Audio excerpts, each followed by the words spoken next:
parce que souvent CRD yi bari na mais bi CRD dafa li ci am solo mooy li ñu doon tënk mooy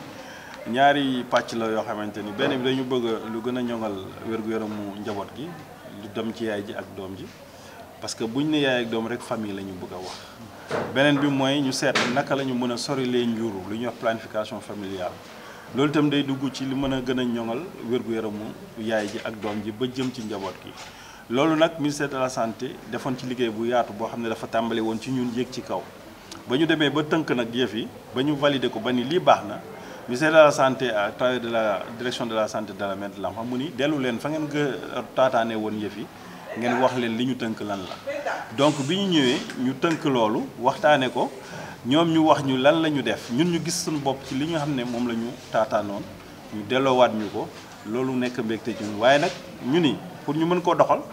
faaw ñu ko séq yëpp xam lu mu doon looloo waral waxtaan wi ba ku ci nekk xam na fa ñu bëgg a dem ak yow lan lañ si tënk waaye ak kan lañ ci àndal ak lan lañ ciy xaar ci wàllu résultat loolu moo am solo ci mbir mi. gis nañ aussi ci wàllu planification familiale ne am na lu taxoon mu sooxe xëy na li ñu ci doon def yëpp ba tax mu sooxe xam nañ ko téye nañ ko léegi ñu ne dañ fexe waxtaan ci nag loolu bu ñu ko jëmmalee rek mën nañu yaakaar ni soreel njur dina nekk loo xamante ni dootul doon kumpa fii ci Sénégal.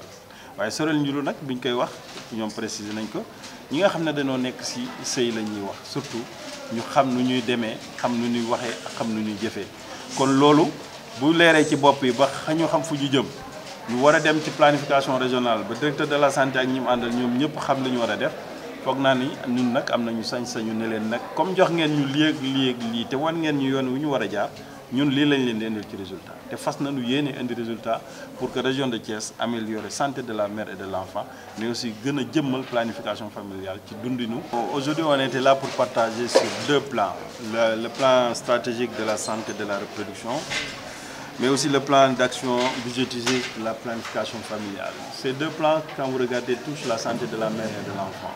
C'est pourquoi on a voulu partager aujourd'hui et c'est un plan qui est déjà validé par le ministère de la Santé. Mais on a tenu à faire la vulgarisation au niveau des régions pour que chaque région, surtout pour ce qui nous concerne Thiès, qu'on puisse tirer la quintessence même de ce qui nous intéresse à ce niveau pour partager et implémenter toutes les infrastructures mais toute la population de Thiès. Il fallait donc partager le plan pour que les gens sachent les attentes, connaissent les attentes, mais aussi connaissent quelles sont les stratégies qui sont définies pour aller vers une meilleure prise en charge de la santé de la mère et de l'enfant, mais aussi pour aller vers un bon plaidoyer par rapport à la planification familiale, qui intègre bien sûr la santé de la mère et de l'enfant. Voilà donc ce qui était l'objet de cette rencontre d'aujourd'hui et qui a réuni l'ensemble des acteurs, l'ensemble des parties prenantes, mais aussi tous ceux qui nous accompagnent dans le déroulé de la politique de santé au niveau de la région. Parce qu'en matière de politique sanitaire, on a besoin d'un engagement communautaire, parce que tout ce qui nous permet d'atteindre les résultats repose sur la dynamique communautaire. C'est pourquoi on a voulu intégrer et impliquer tous les acteurs au niveau de la région de Thiès pour qu'ensemble nous puissions partager, connaître vraiment les grands axes de ce plan, mais aussi connaître les stratégies qui nous mèneront vers les résultats pour qu'au moment de la phase opérationnelle, c'est-à-dire de la mise en œuvre,